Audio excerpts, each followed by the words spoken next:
Society of the snow cinema ఎట్లుంది? అది 1972 October 13 యాండీస్ పర్వతాలపై ఉరుగ్వేకి చెందిన ఒక విమానం కూలిపోయింది. వాళ్ళు మొత్తం 40 మంది ప్రయాణికులు ఉన్నారు. అది విషాదమని కొందరు అంటారు, ఇంకొందరు అదో అద్భుతమని అంటారు. అసలు అక్కడ ఏం జరిగింది? ప్రపంచం మనల్ని వదిలేస్తే ఏం జరుగుతుంది?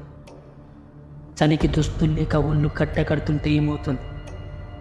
ఆహారం లేక చావు తిక్కరవుతుంటే ఎలా ఉంటుంది? ఊహిస్తేనే భయంకరంగా ఉంది కదా. సమాధానం మీకు ఈ సినిమా చూస్తే తెలుస్తుంది. Society of the snow cinema ఎట్లుంది?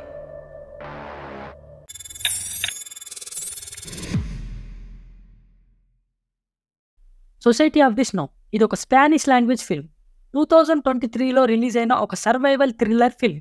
ఈ మూవీ ఆస్కర్కి 2 కేటగిరీస్లో నామినేట్ అయింది. ఒకటి best international feature film and best makeup and hair styling కేటగిరీస్లో నామినేట్ అయింది.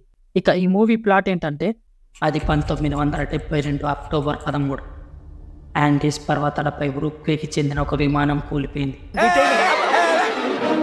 ఏదైనా ఒక విషయం సగం వింటానికే చిరాకు నాకు. రెండోసారి కూడా వినాలా? ఓకే, స్టార్టింగ్లో చెప్పినా కదా, అదే ఈ మూవీ ప్లాట్.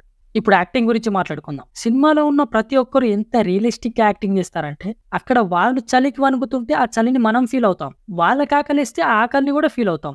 అంత రియలిస్టిక్ యాక్టింగ్ చేస్తారు ఒక్కొక్కరు. అండ్ ఆ మేకప్ అయితే 100% ఆస్కార్ కొట్టేస్తారు. ఎందుకంటే అన్ని రోజులు అంత చలిలో, అంత పెద్ద మంచు కొండల మధ్యలో తినడానికి కూడా తిండి దొరకని ప్లేస్లో ఆ మనుషులు అక్కడ ప్రాణాలతో ఉంటే వాళ్ళ చర్మం, వాళ్ళ పనులు, వాళ్ళ వాలకం, వాళ్ళ అవతారం ఇలా ఉంటుందా అన్నట్టు ఉంటుంది మేకప్. స్పెషల్లీ వాళ్ళ ఫేస్లో అంత చలిలో ఒకడు సర్వైవ్ అయితే వాడి ఫేస్ ఎలాగైతే ఉంటుందో ఎగ్జాక్ట్ అలాగే ఉంటుంది. అంత రియలిస్టిక్ మేకప్ ఉంటుంది కాబట్టి best makeup and hair styling కేటగిరీలో ఆస్కార్కి నామినేట్ అయింది. నెక్స్ట్ డైరెక్షన్ గురించి మాట్లాడుకుంటే, ఈ మూవీ డైరెక్టర్ జేఏ బయోనా, అదే మన జురాసిక్ వరల్డ్ మూవీ డైరెక్టర్. ఈ సినిమాని డైరెక్టర్ జేఏ బయోనా గారు పాబ్లో వీర్సీ గారు ఇదే ఫ్లైట్ క్రాష్ మీద రాసిన ఒక పుస్తకాన్ని అడాప్ట్ చేసుకొని తీశారు. ఈ సినిమా చూస్తున్నప్పుడు ఆ సీన్ వెనకాల ఎంతమంది క్రూ మెంబర్స్ కష్టపడ్డారో కనిపిస్తుంది. అంటే చాలా హార్డ్ వర్క్ చేసి తీసిన సినిమాలాగా అనిపిస్తుంది. ఇక నెక్స్ట్ సినిమాటోగ్రఫీ. ఫ్లైట్ క్రాష్ అయ్యేటప్పుడు ఉంటుంది, అక్కడ డైరెక్షన్, సినిమాటోగ్రఫీ, ఎడిటింగ్ ఈ 3 పీక్స్కి వెళ్ళిపోతాయి. ఇక బ్యాక్గ్రౌండ్ స్కోర్. విజువల్స్కి తగ్గట్టు బ్యాక్గ్రౌండ్ స్కోర్ ఇవ్వలేదు అని నా ఒపీనియన్. ఎందుకంటే విజువల్స్ రేంజ్లో ఉంటాయి. మీరు మ్యాక్సిమం పెద్ద స్క్రీన్, మంచి సౌండ్తో చూడండి. ఎందుకంటే మీరు ఆ ప్లేస్కి వెళ్ళిపోతారు, ఆ రేంజ్లో ఉంటాయి విజువల్స్. సో టైటానిక్ రేంజ్లో బీజిఎం పడాల్సింది పడలేదు. మ్యాక్సిమం ఈ సినిమాని ఫ్యామిలీతో చూడొచ్చు, బట్ సినిమా ఎండింగ్ టైంలో తప్ప. సో నెట్ఫ్లిక్స్లో ఉంది, వెళ్ళి చూసేయండి.